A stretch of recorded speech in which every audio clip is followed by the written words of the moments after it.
Hello, this is Curt Pringle. Glad you tuned in to Talking Issues. And today in this discussion, we're going to talk about city government in Southern California precisely, but really it applies to all city government in California. There are multiple types of local governments, and really the most traditional model is a city manager council form of government. A lot of people don't see that in Southern California government because it's different in other parts of the country. But right here in Southern California, that's the predominant type of government we have. Sometimes with directly elected mayors, sometimes with an appointed mayor among the council members. But their job, and their most important job, is to select the city manager, to be the CEO of the municipal corporation. And today in Orange County, out of 34 cities, there are 11 women city managers, the most ever in the history of Orange County. And the one female city manager who represents the largest of all of those cities, not the largest city in Orange County, but the largest of those cities, is my friend Kristine Ridge, and we have Kristine here with us today. Good morning, Curt. Good morning. And you've now been with the city of Santa Ana for 5 years. Entering my fifth year. Oh, that's good. You have served under three different mayors, right? I have. Right. And we have a female mayor right now. That's right. Actually, I think the three largest cities in Orange County also have female mayors. If we're going to make You're this correct. Irvine and Anaheim. if we're going to make this female discussion, but Santa Ana is no longer the largest city in Orange County. We want to make sure we point that out. Nor is Santa Ana the second largest city in We're Orange going to County. get that title back. Okay. So we were the largest city for several years, and then Anaheim surpassed Yes. Santa Ana. And then recently, with the Department of Finance projected numbers, they believe Irvine has surpassed Santa Ana. Yeah, I don't know what it is, but there's always that jockeying of where do you fit in the pecking order. But Santa Ana is the county seat of Orange County, and Anaheim hasn't been able to wrestle that away from you. But anyway, tell us of your service in local government. I think this is 30 years this year that you have been a part of city government. It's in some fashion in Orange County. A lot of years, 30 years. Well, certainly. I started out in state government, but then when I came to California, I went into municipal government and started at Anaheim, where you were one of my bosses. Right. I served And a very nice one at that. You So, were. You definitely were.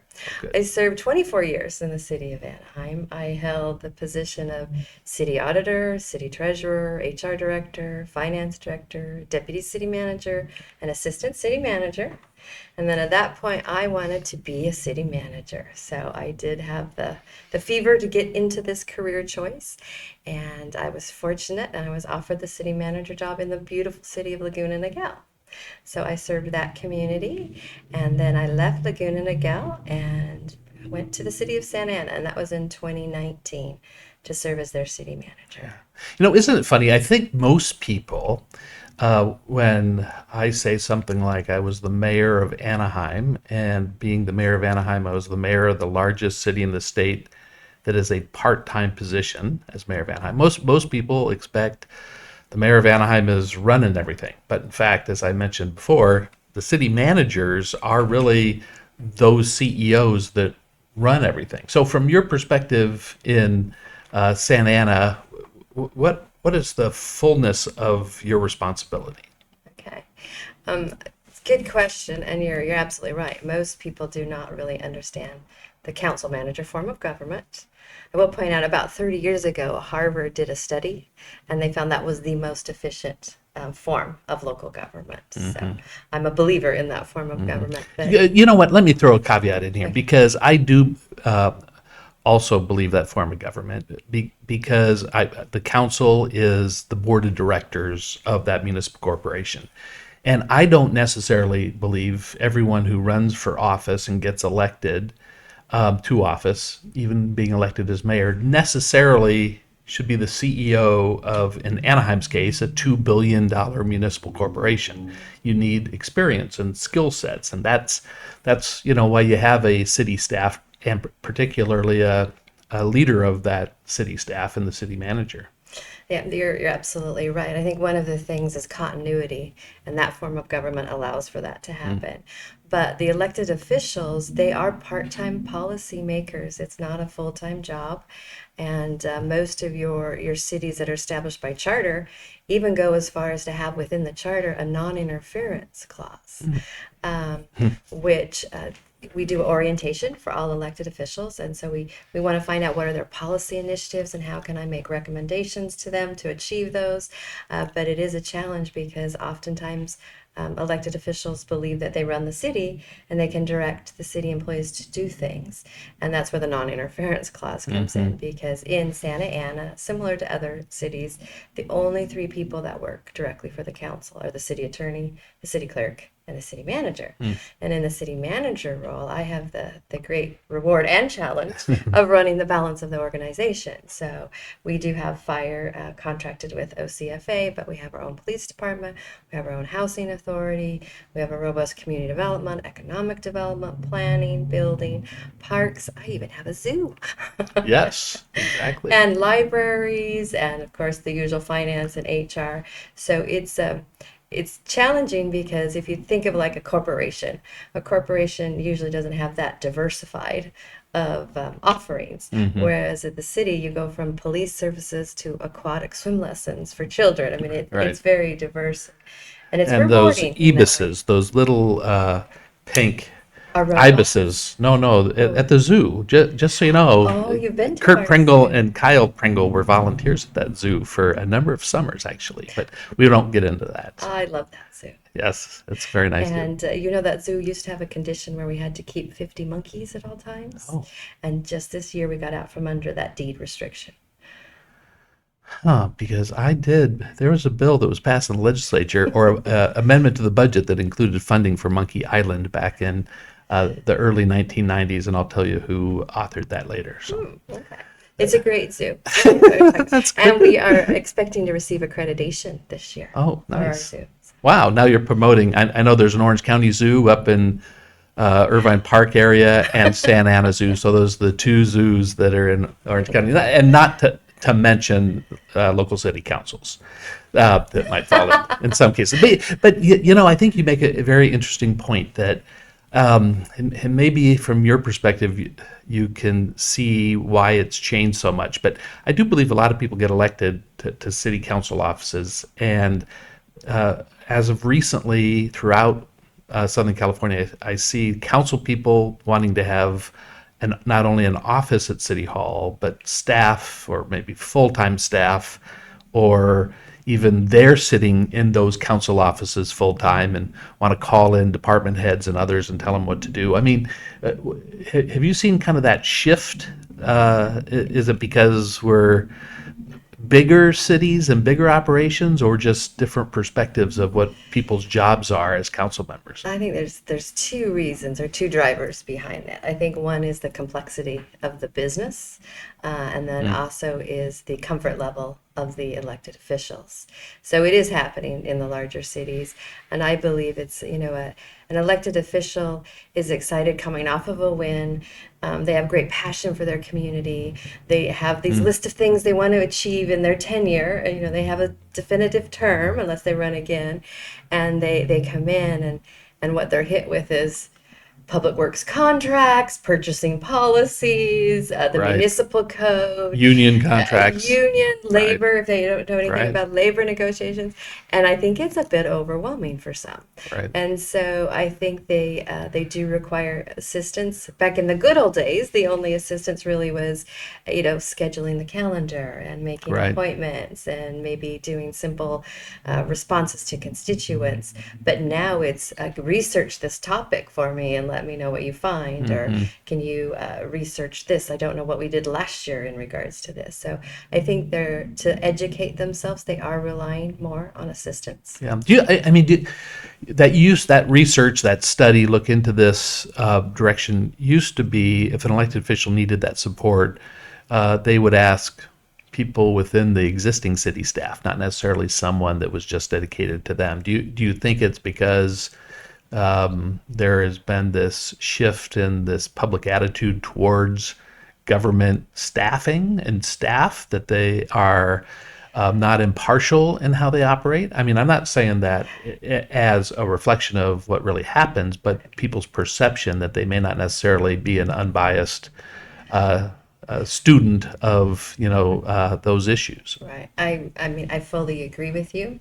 I have an incredible executive team that I think could top any executive team, but I believe that particularly newer elected officials, if they're running on the campaign for change, they're criticizing the current government. Right. So when they come in the door, they think there's things they have to fix. And so they are probably skeptical of staff. But we do have the practice at Santa Ana that elected officials can call directly any department head and make a request for information or ask questions or anything. Just can't direct them to do any substantial work. So they have that. But what I find is after the learning curve period and they get comfortable, then they are more likely to, ask questions. And I always tell them, we're not the enemy. Yeah, no, We're on the exactly. same team. We want to make you look good. Yeah. We want to accomplish your initiatives. Yeah, it is interesting. I mean, I might have told this story before, but when I got elected in Anaheim, I really didn't know the city manager well, or for that matter, any of the senior staff. I didn't. And there were a couple department heads that had come out taking positions that during the campaign I spoke against. And then when I got there, I sat down with one in particular who is a very, very proficient, skilled person. And I said, "Why'd you do this?" And she said, "Because I was directed by a majority of the council to do this." And all of a sudden, that alone opened my eyes to understand, the city manager who's doing X, Y, and Z in your city is probably responding to what the majority of the council are directing her or him to do. And because a lot of people who get newly elected to office, cities particularly, say, okay, we're going to go in and clean house as the very first thing. And maybe what they're cleaning, they need to clean house of that majority on the council who's directing that city staff to try to accomplish certain things. You just hit on what is one of the most challenging aspects of being a city manager. So we work for elected officials, but as a body. Yeah, right. Not as individuals. Right. So your massive initiatives, it does not get done unless there's at least a majority, which in my case would be 4. Right. That is directing staff to do so. So it is a challenge when you have a council. It's an easy job when you have a council that's in sync Right. with what they want to achieve for their community. When you have one that's not in sync, it makes it a little more challenging for the city manager to try to provide those policy recommendations or pass to get where they want to, knowing that a few of them may not agree with that particular approach. But I had a very wise city manager explain to me once, and I stuck in my head. He said that the city manager job is to keep the organization on track over the long haul. Right. And always has to have the long haul. And the way he explained it is a pasture.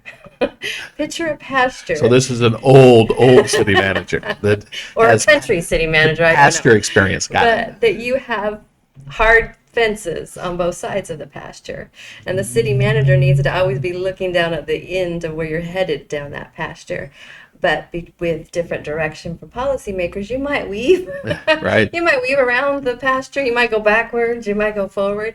But the city manager should try to ensure that the organization at least stays on a track with the future in mind. And I think that in what area that's most important is in fiscal sustadenability. Yeah. No, that's a good point. So what is the future of Santa Ana? We're looking very good, Kurt. Thank you for asking. No. So- Why don't you share the size of Santa Ana in terms of the population and also in the budget, as you just passed a budget recently? Okay. So with the last census, our population did decrease down. We were approaching 350, but we have dropped down on the census numbers. I believe it's 330. I could be wrong on that. I'm not going to hold you to it. Budget-wise, we are over $700 million municipal corporation, Right. $400 million in the general fund. When I started in 2019, we had a $17 million structural deficit, which I was able to close. So for 4 years in a row, I have delivered a balanced proposed budget. Also have increased their reserve. So we have a $70 million rainy day reserve, Wow. which equates to 18%. So we have that set aside. We did some refinancing early on that helped save some interest. And then most recently, our largest liability, like every city, is our pension. Right. And the problem with the pension for cities is every year you're told what your payment's going to be. So imagine that if you were a homeowner and the bank changed your house payment every month. Right. That's what it equates to. So you're told by CalPERS, California Public Employee Retirement System, and they determine on a statewide basis what their investments will bring in and then allocate that to individual governments, and in this case, cities. And they Right. say, you as an employer of all these people and past employers of all these retirees need to pay so much money to cover that nut for that year. Yep, and it's done by actuaries that Yeah. do the report. And if the actuaries were 100% spot on, you would never have an unfunded liability. Right. But that's not real. Right. So they're using factors like our employee population, what raises they're getting, how long they're going to live. They factor that all in, and then they determine what we're supposed to fund and what they think they're going to earn. So one of those factors is never 100% accurate. So that's what creates an unfunded liability. So they do that yearly and they let you know, and then you make that payment. So the difficult part is if I project out the pension payments, they just go astronomically up, and then there's a slow decline in the outlying years, probably because of PEPRA, the Public Employee Pension Reform Act that was in 2013. Right. So your revenue doesn't grow like that, but you have to make those payments. So Meaning there were higher pension benefits, and then the state came in and forced all new employees to be on a lower a more pension sustainable pension, Right. which it takes a while to work through the pipeline, so it's an outlying years. Right. But by refinancing a large chunk, we saved hundreds of millions of dollars in interest. But what we did, what was more importantly, is we've controlled our future outlay to match our revenue streams. I see. And Santa Ana does have one of the highest sales tax No, I think that you have the highest sales tax in Orange County. in Orange County, Yes, and it's which is 1% over. 1.5, I'm sorry. 1.5. Oh, I'm sorry. One and a Okay, half on top. 1.5%. And the 0.5 sunsets in 2029, I see. and Okay. which we are doing forecast and projections so that we can let that sunset.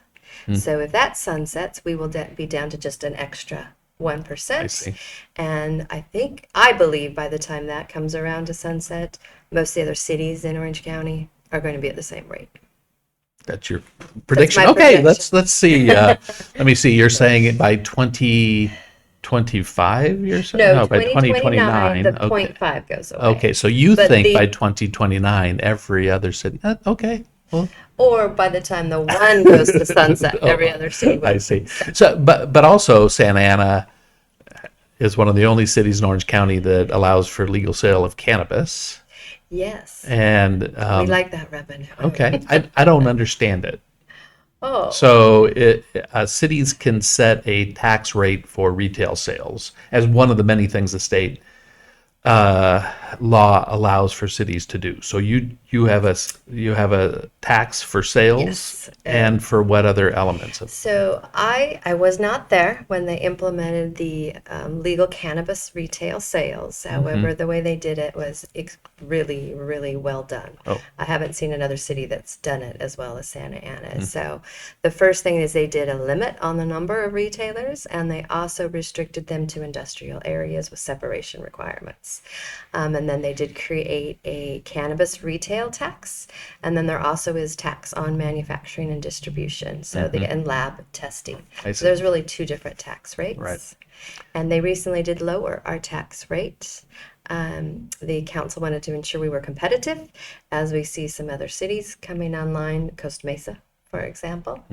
And it does create a nice revenue stream, and it goes to fund a lot of youth programs and code enforcement programs.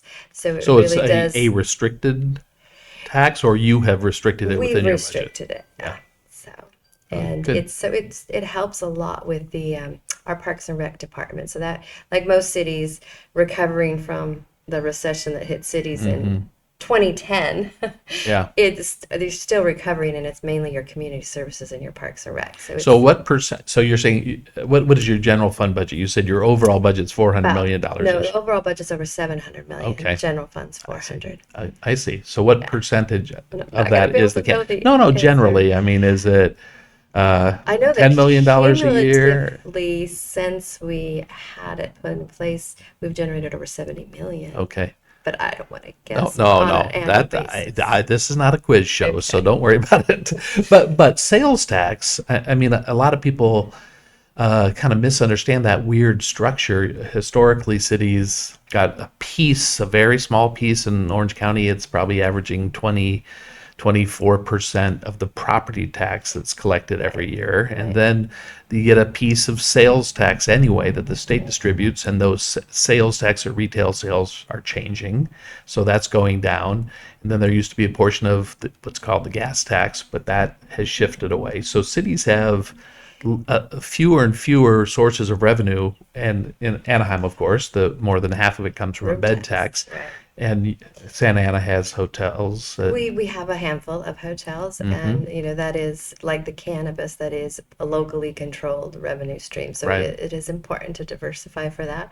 Although there is legislation always being proposed for a state bed tax that would interfere with local Right. No. revenue In streams. terms of competitiveness or that average amount. I mean, what people miss is the bed tax. Anaheim, I think, is the second highest bed tax in California, second only to San Francisco. And it's over 15 cents with a couple also percentage point kickers for other types of services. So when you pay 15, 17% on a bed tax, you're now in competition with Las Vegas or other Right. places for the convention. So there is a market force within that.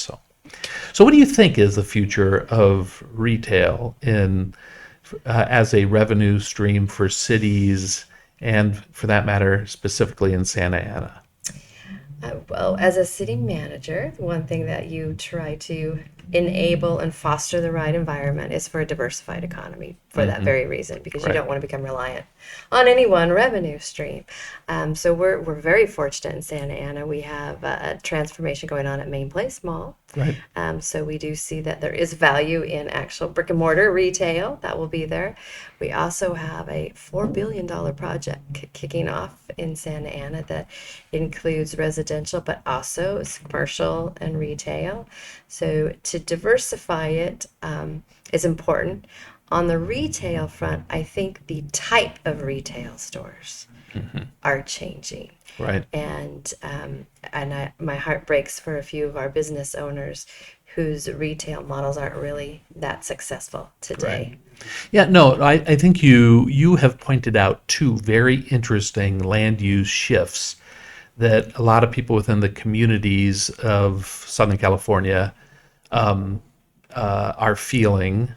For example, at Main Place Mall, you're the owner there is wrapping much of that with higher four-story apartment buildings Right. primarily, right?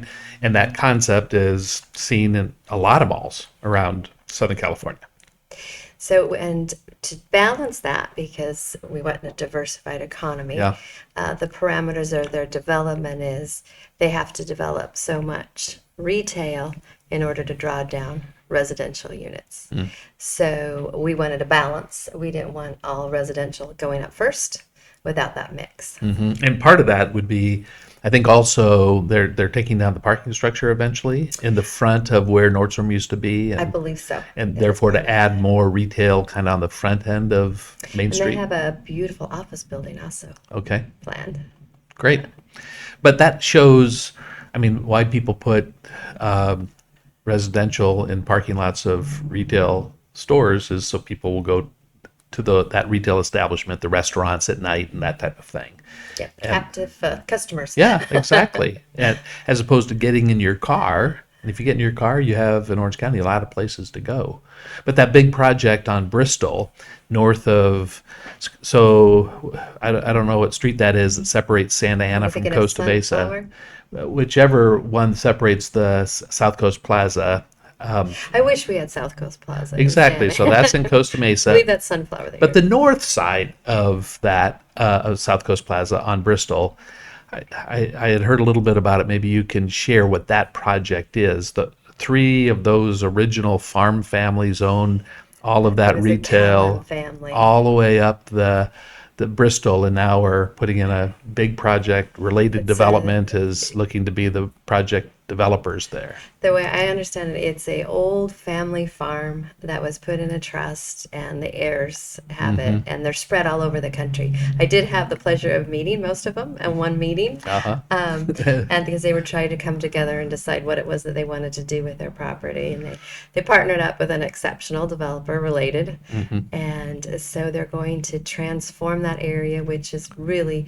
parking lots and big box retailers Right. right now, and transform it into, it almost looks like a beautiful Central Park if you look at any of the renderings. And they do have a showroom down there that you can Right. walk into and take a look at. But it has open space, it has residential, it has retail shops, it has outdoor cafes. It's going to be spectacular. Yeah. And a lot of housing. I And a lot of mean, it housing. has some affordable, but also a lot of market rate housing and some in higher structured properties, 4 or 5 And stories. then Segerstrom is also doing developments in that area in Santa Ana as well. So That's great. we But were written up in the Orange County Business Journal for being the city that has the most development going on. Don't know if you saw that article, Kurt. no, I usually avoid those if they don't mention Anaheim, but I will go back to look for that one. Okay. But also, I mean, let's talk about housing. And um, every city talks about the burden of that the state has pushed down to develop more housing, and every 8 years, cities have to come up with new areas to address future housing growth, future resident growth in the state. So, what has Santa Ana done to address that? So Santa Ana, under the leadership of this council, the past council, has knocked it out of the park. We are a superstar when it comes to housing at all affordability As a levels. city manager, I'm sure you'll say that. So, So we have done a lot. What we've been severely disappointed in at the state level is, where's the carrots for the good players? Why are all of the legislation coming down penalties and stick? They're not recognizing the difference between good and bad actors. And that is a sore subject for my elected officials and for me as well, with some recent legislation that really just overrules local control and allows a developer by right to come in through a ministerial process and put a very dense project on what used to be commercial. I mean, there's other cities certainly that are pushing back in Orange County, particularly Huntington Beach could be highlighted as a city that's pushing back on a lot of the state push for housing or the state legislation that creates by right, meaning that this commercial property is now allowed to have residential development on it without the city being able to oppose that. And are you the same as Huntington Beach in this regard? Now, I'm a resident of Huntington Beach, but no, in regards to housing, Santa Ana is leaps and bounds ahead of any other city in Orange County. So you talked about the regional housing needs, where we get our allocated amount that we're supposed to zone for, because we don't build housing. The fifth cycle ended, and we're in the sixth cycle. For our RENA numbers for our fifth cycle, we exceeded them by 2,400%. I challenge you to find another city that's even exceeded their RENA numbers, let alone by Right. So, 2,400%. so whatever it was 13 years ago, the city of Santa Ana, like other cities, were given a goal, a target, and you had to zone property within your city that could be used for housing within that 8 year cycle, and you have exceeded it by Right. And the sixth cycle, which we're in 2,000%. now, we're already well on way to 50% of that. So your pushback is to the state. Where's our prize? You're doing it your way. So Yeah. why should some of these other state laws apply to you? Is that Exactly. If we're doing it already because we recognize there's a need for housing in our community and affordable housing, why do they need to legislate it for us? So that is the pushback, and versus a city that it hasn't done anything. So what to me is odd about the state legislation is it's actually encouraging cities to not put housing in, because what they're saying now is if this 2011, we're going to make you put housing on a commercial property, and there is an exemption process. And they're saying now to exempt it, though, you can't have any net loss. So a good city that zoned for residential entitlement and it hasn't been completely built, they get no credit for that. They're still forced to come in and follow 2011 and have a commercial spot turn into residential when the city already had areas available for residential. And in the case of Santa Ana, not only do we have capacity for residential, we have densities that exceed what 2011 is trying to even build. So, You mean AB 2011, a bill that oh, passed? what did I say? No. You 20, you said 2011, but AB I 2011. want people who may not necessarily know all the lexicon of legislation to know exactly what you're doing. Which was a bill that said you have by right on commercial property, primarily commercial or office property that's been vacant over a number of years, by right to develop housing on that. Well said. So what we did, and that was actually codified back in January. So we took 6 months and really evaluated the law, which provided for a local jurisdiction to do exemptions. So we did exempt parcels in our city, much to the chagrin of the AG and the HCD, Attorney General and the Housing Community Development Department. So we have taken action already that will shield some of our parcels from Assembly Bill 2011. Good. So what do you think are the biggest challenges for cities, not necessarily Santa Ana, but cities in general, as you have this vast experience in working with a number of cities, at least three important And ones? I'm old. I didn't say that.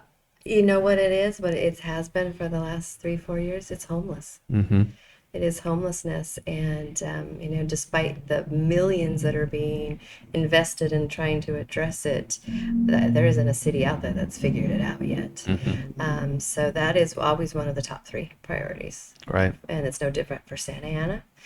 We do run our own homeless shelter, and we have shelter beds for single men, for single women, and we have a section for families with children. We have a play lot. We allow pets in ours, and it's still not enough. There still is. I think we have a crisis across the country, and it has more to do with drug addiction and mental illness. Yeah, exactly. So if someone is remembers Santa Ana from 30 years ago or even 10 years ago, what is the exciting future of Santa Ana that you would want to share? Okay. Oh. Well, first, Santa Ana, I consider it the only downtown in Orange County. That hasn't changed, so that remains the same. We have an extremely unique culture. Yeah, forgive Anaheim and Garden Grove and Fullerton. We'll let them come after you on Okay, it. yeah, they will. So we have the unique downtown and the culture aspects and the art and the murals and the world phenomenal, Bowers Museum, the Discovery Center, the Cube. We have all of that. But what has been changing is, which hopefully I've contributed to since I've been there, is improving the city infrastructure. So, it's not sexy stuff. It's the sewers and the water mains and the curbs and the gutters and the sidewalks and the parks. We are a park poor city, so we've got 3 brand new parks in progress right now and hope to do more. We're going to be having our first dog park built in Santa Ana, and it interfaces with the river trail. So the exciting things, I would hope if you drove through it now, you would say, wow, the medians are landscaped, the streets are improved, there's additional parks. But a couple of the things that I'm really excited about is one of the things I was able to do is the library was collapsed with Parks and Rec, which a lot of cities will do that. I separated them back out and brought in a true phenomenal library director. He has taken our library. It was on national news. We have a robotics program for children with autism. But what he did is he's created a library of things. So not just books anymore. So in Santa Ana, you go to our main central library and you could check out a GoPro. You can check out a state park pass to take your family to the beach and not have to pay for parking. So we have a cooking appliance. You can come and if you always wanted to try it, you can come to our library and check it out. So we're doing some innovative things to serve our community, and we're a pretty young community, so we have a focus on children. We are reintroducing our aquatics program, and we were just, New York Times has an article about Santa Ana on that, where we're taking it back in-house so we can ensure in some of our disadvantaged areas that those children learn to swim, because if you look at the stats, Right. those are individuals that are more susceptible to drowning Right. incidents. So there's a lot Right. going on in Santa Well, Ana. and it's great that they have a wonderful leader like you. So thank you, Kristine, for coming and spending time with us. You're very welcome. Thank you for having me. Certainly.